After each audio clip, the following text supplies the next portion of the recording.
Bonjour à tous, on commence cette revue de presse en Italie avec la signature de Gianluigi Donnarumma qui est officiellement devenu un joueur du PSG. Le portier transalpin qui a brillé à l'Euro arrive donc à Paris où il a signé un contrat de 5 ans, comme le rapporte la Gazzetta dello Sport.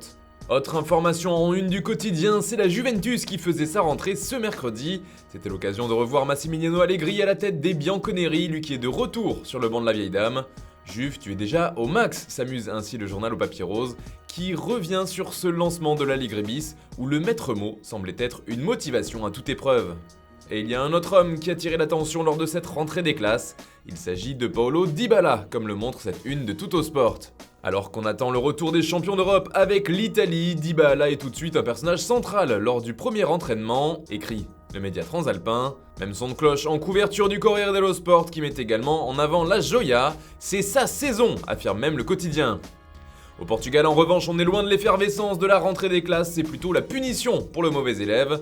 Souvenez-vous, on vous parlait récemment du président de Benfica qui trempait dans une affaire de fraude fiscale et de blanchiment d'argent. Eh bien, ça avance comme on peut le voir dans la presse lusitanienne. Abola évoque ainsi un ultimatum en une ce jeudi. Le conseil de surveillance est clair, poursuit le quotidien. Soit Luis Felipe Vieira démissionne, soit il sera révoqué dans les 30 jours à cause de l'impossibilité d'exercer ses fonctions. Ce serait donc la fin de l'aventure pour le président emblématique de Benfica. Le message est le même en couverture d'O Jogo ce matin. Le journal explique aussi que c'est le club de Lisbonne qui exige la démission de son président. Affaire à suivre. On file maintenant en Angleterre où c'est Rafael Benitez qui fait les gros titres. Hier, il faisait sa première conférence de presse en tant qu'entraîneur d'Everton. Rappelez-vous, sa nomination avait fait beaucoup de bruit outre-Manche car elle avait fortement déplu aux fans des Toffees, lui qui était un ancien coach de Liverpool. Mais comme le rapporte les Daily Star, Benitez n'a pas peur de cette hostilité et c'est ce qu'il a affirmé devant la presse. C'est également ce qu'on retrouve en une des pages sport du Daily Mirror, mais ce qui nous intéresse ici, c'est surtout l'information à propos d'un transfert à Chelsea. Si on en croit le tabloïd, les Blues auraient trouvé une solution afin de convaincre le Borussia Dortmund de lâcher Erling Haaland. Le club anglais voudrait proposer un échange dans lequel serait inclus Tammy Abraham, une solution aussi pour faire baisser le prix du buteur norvégien, même si une grosse enveloppe sera ajoutée à Abraham en échange de Haaland. On reste en Angleterre et on continue sur le mercato avec Manchester City. Cette fois, les Sky Blues veulent se renforcer cette année et veulent surtout remplacer Sergio Aguero et trouver un buteur de classe mondiale.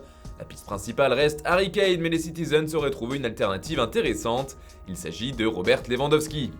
Selon le Daily Mail, City est passé à l'attaque sur le dossier de l'attaquant polonais. Pour l'instant, pas d'offre transmise, mais le club anglais s'est clairement renseigné auprès de l'entourage du joueur et avec son représentant Pini Zahavi. On rappelle que le buteur du Bayern Munich aurait des envies d'ailleurs et qu'il attendrait aux dernières nouvelles un signe du Real Madrid. Manchester est loin de la péninsule ibérique, mais cela pourrait tout de même le convaincre d'aller découvrir un nouveau championnat. Un autre attaquant pourrait bouger cet été, c'est Antoine Griezmann. Et depuis plusieurs jours, on parle de son départ. Le Barça veut le vendre pour pouvoir payer le nouveau contrat de Lionel Messi, mais bloqué jusqu'à présent la destination de l'Atlético de Madrid. Mais d'après l'équipe, les choses auraient changé et un retour chez les colchoneros serait désormais possible. C'est aussi ce qu'affirme Marca dans son édition du jour. Selon le journal espagnol, les deux clubs travailleraient sur un potentiel échange, dans lequel serait inclus Saúl Ñíguez. Certains journaux évoquent la possibilité que d'autres joueurs de l'Atleti soient rajoutés dans l'opération. Enfin, la radio Cadena Cope affirme même que Griezmann refuserait de reprendre l'entraînement avec le Barça avant d'avoir trouvé une solution. Ça sent plus que jamais la fin. Et puis on en parle aussi en une de sport, mais ce qui nous intéresse cette fois, c'est bien sûr la prolongation à venir de Lionel Messi au FC Barcelone. Un accord total aurait été trouvé avec le Barça autour d'un contrat de 5 ans. La Pulga serait alors liée au Blaugrana jusqu'en 2026. L'autre point important que tous les médias ibériques mettent en avant, c'est la division par 2 du salaire de Messi. Un geste de la part du joueur qui a permis de débloquer la situation. Ces 5 ans de contrat font également la couverture de Mundo Deportivo ou encore du journal AS. Ce dernier rappelle que le numéro 10 argentin diminue bien son salaire de 50%, mais qu'il touchera quand même une jolie prime à la signature, comme c'est souvent le cas pour les joueurs libres. Voilà, c'est tout pour ce matin, bonne journée à tous, on se retrouve dès ce soir pour un nouveau JT Foot Mercato avec Antoine Graland.